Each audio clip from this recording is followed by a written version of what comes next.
가장 바른 교육이 가장 빠른 교육이다. 안녕하세요, 콩나물쌤입니다. 오늘은 많은 부모님들이 궁금해하시는 질문 하나로 시작해 보겠습니다. 우리 아이 국어는 잘하고 있을까?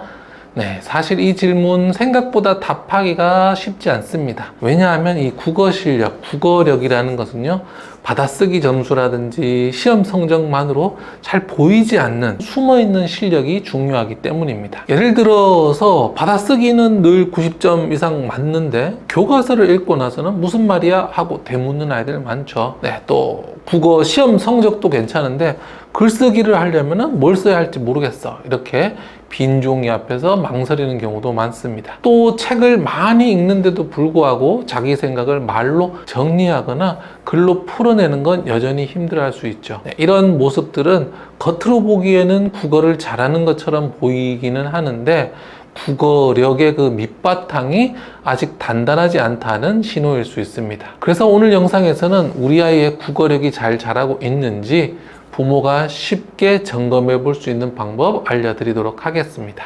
작은 말과 행동에서 드러나는 국어력의 신호, 지금부터 살펴보겠습니다. 국어는 사실 단순히 한 과목의 문제가 아닙니다. 모든 과목의 공부의 시작이자 바탕이죠.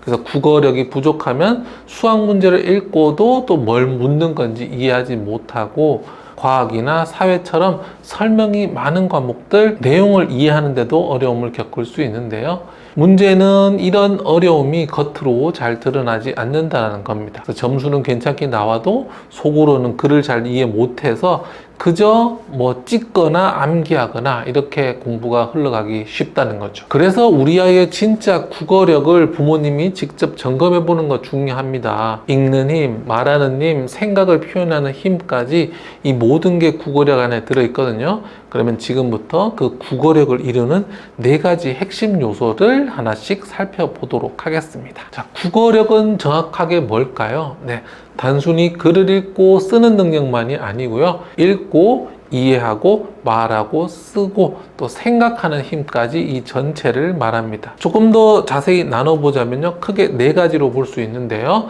먼저 글을 제대로 읽고 이해하는 독해력, 문해력. 두 번째, 말과 글의 재료가 되는 어휘력. 세 번째로는요, 생각을 말이나 글로 표현하는 표현력. 네 번째, 내용을 분석하고 판단할 수 있는 사고력. 이 4가지가 함께 자라야 아이의 국어 실력이 진짜로 단단해질 수 있는데요. 자, 그러면 지금부터 앞에서부터 차례대로 살펴보겠습니다. 네, 첫 번째 바로 독해력, 문해력이죠. 글을 정확하게 읽고 제대로 이해하는 힘입니다. 야, 이게 약하다면 아이가 교과서를 읽은 다음에 엄마 이게 무슨 말이야? 네, 이렇게 묻는 경우 많은데요. 바로 읽는 힘이 굉장히 부족하다는 뜻입니다. 줄거리 정리가 안 되고 등장인물의 행동이나 이유나 이야기 흐름을 설명하지 못한다. 네, 문해력이 아직은 좀 성장하고 있는 단계다 라고 보셔야 되겠습니다. 특히 설명문이나 정보글처럼 내용이 구조적으로 잘 짜여진 그런 글들은 더 어려울 수 있는데요. 근데 이런 것들은 시험만 봐서는 좀 알기가 어렵다는 겁니다. 그래서 집에서 문해력을 점검하는 가장 좋은 방법은요, 소리 내어서 읽고 읽은 내용을 말로 다시 설명해 보는 겁니다. 자, 이거 줄거리가 어떻게 되지? 이 글은 무슨 내용을 설명하고 있어? 이렇게 간단한 질문만 좀 던져봐도 아이가 내용을 얼마나 이해했는지 금방 알 수 있습니다. 네, 또 하나의 팁을 더 드리자면 같이 읽은 다음에 이야기에서 가장 기억에 남는 장면은 뭐야? 왜 그게 기억에 남았어? 이렇게 대화를 하면서 글을 자꾸 더 함께 파보는 그런 경험이 좋습니다. 두 번째는 어휘력입니다. 어휘는 말과 글을 이루는 기본 재료죠. 그래서 아무리 문장을 잘 읽어도 단어의 뜻을 모르면 내용을 제대로 이해하기가 어려운데요. 예를 들어서 아이가 설명문을 읽는데 특징, 원인 혹은 비교 이런 낱말들 나온다. 근데 아이가 자꾸 멈춘다. 그러면 글 전체의 흐름을 또 놓칠 수 있습니다. 평소에 말할 때도 자기의 감정이나 생각을 표현할 적절한 단어가 없어서 그냥 몰라 이렇게 끝나는 경우 많잖아요. 그래서 어휘력은 시험보다 일상생활에서 더 먼저 드러나게 됩니다. 이렇게 어휘가 부족할 때 아이가 이거 무슨 뜻이야? 이렇게 묻는데 이게 어휘력의 큰 성장 기회입니다. 이럴 때는 이 단어는 이런 뜻이야 라고 그냥 정답을 알려주기보다는 이 단어 어디서 들었었지? 요 앞뒤 내용을 보니까 무슨 내용인 것 같아?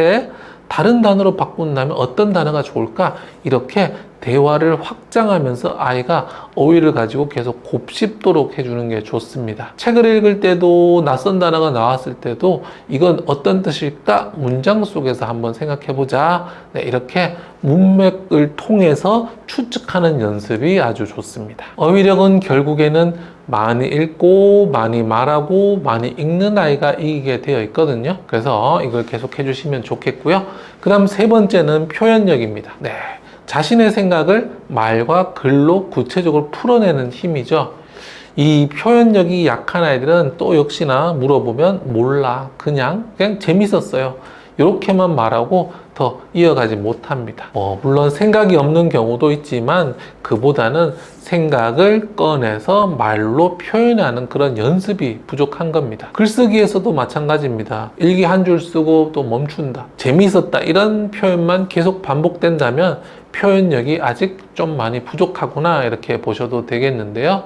그래서 표현력을 기르기 위해서는 무엇보다 말로 꺼내는 기회가 많아야 됩니다. 책을 읽고 나서 내가 가장 재미있었던 것은 그 장면에서 어떤 기분이 들었는지, 이런 것들 부모님이 물어보시고 아이의 말을 좀 끝까지 들어주실 필요가 있습니다. 또 평소 대화를 할 때도 그냥이라고 말할 때 그냥 말고 마음속에 뭐가 있는지 조금 더 꺼내 보려고 해 보셔야 되거든요.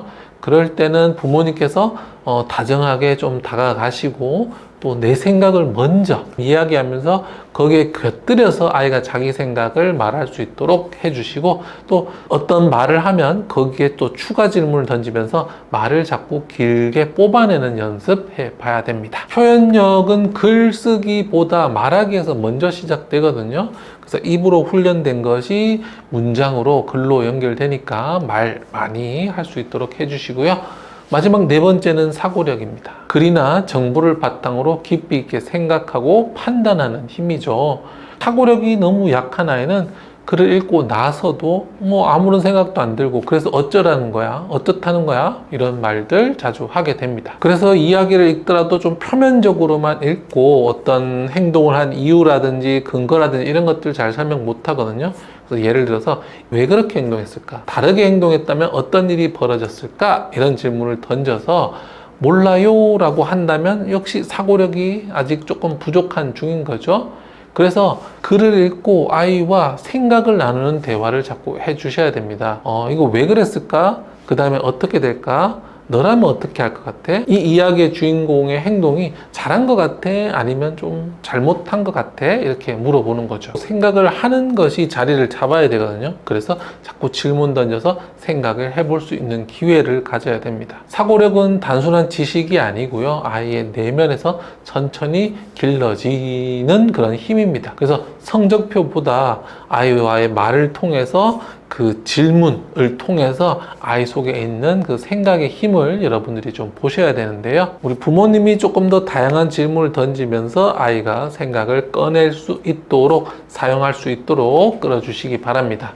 이렇게 지금까지 국어력 4가지, 문해력, 어휘력, 표현력, 사고력 살펴봤는데요. 그럼 이제 한번 점검을 한번 해보겠습니다. 체크리스트를 통해서 우리 아이의 이 4가지 국어력 한번 확인해 보시기 바랍니다. 첫 번째는 문해력인데요. 자, 문해력의 첫 번째는요, 아이가 교과서를 읽고 내용을 말로 설명할 수 있는지. 두 번째는 이야기의 흐름이나 줄거리를 스스로 정리할 수 있는지. 자, 세 번째는 어휘력인데요. 일상 대화에서 아이가 자꾸 그게 무슨 뜻이야 라고 묻는지. 네 번째는 책이나 대화에서 낯선 단어가 나왔을 때 문맥으로 추측할 수 있는지. 다음 표현력에서는요, 아이가 생각이나 감정을 말로 잘 풀어내는지, 혹은 일기나 글쓰기에서 몇 문장 이상을 자연스럽게 이었을 수 있는지. 다음 사고력은요, 글을 읽고 나서 왜, 어떻게 생각해? 같은 질문에 답을 할 수 있는지, 또 이야기 속 인물이나 상황에 대해서 자기 의견을 말할 수 있는지, 이런 것들을 보셔야 됩니다. 그래서 이것에 많이 예라고 한다면 어느 정도 국어력이 갖춰져 있고 저 충분히 길러질 수 있다 라고 볼 수 있고요. 만약에 아니오라고 한다면 국어력을 좀 더 길러줘야 하는 그런 상황입니다. 국어라는 건 완벽한 지식이나 답을 전해줄 수 있는 영역이 아니거든요. 부모님께서 관심을 가지고 아이의 말과 생각을 함께 들여다볼 필요가 있습니다. 네, 국어는 단지 시험 성적이 아니라 아이의 생각과 표현, 이해와 소통의 바탕이 되는 힘입니다. 이 힘은 가정 환경 속에서 많이 자라납니다. 말을 나누고 생각을 묻고 마음을 들어주는 이런 부모의 태도가 아이의 국어력을 키우는 가장 큰 밑거름이거든요. 우리 부모님 완벽하게 잘하려고 하지 않으셔도 괜찮습니다. 아이의 말에 귀를 조금만 더 기울이시고요. 가볍게 자꾸 질문을 던지시면서 아이의 생각을 좀 흔들면서 새로운 생각이 나올 수 있도록, 그리고 새로운 표현들 할 수 있도록 이끌어내 주시기 바랍니다. 오늘 이야기한 4가지 국어 요소 중에서 이 문해력 부분들 실제로 점검해보고 연습해볼 수 있는 워크북 제공해 드릴 예정입니다. 다음 영상에 대한 반응이 좋다면 나머지 어휘력, 표현력, 사고력까지 워크북으로 준비해 볼 테니까요. 다음 영상 많이 기다려 주시기 바랍니다. 네, 저는 계속해서 좋은 교육 정보로 돌아오겠습니다. 감사합니다. 콩나물쌤이었습니다.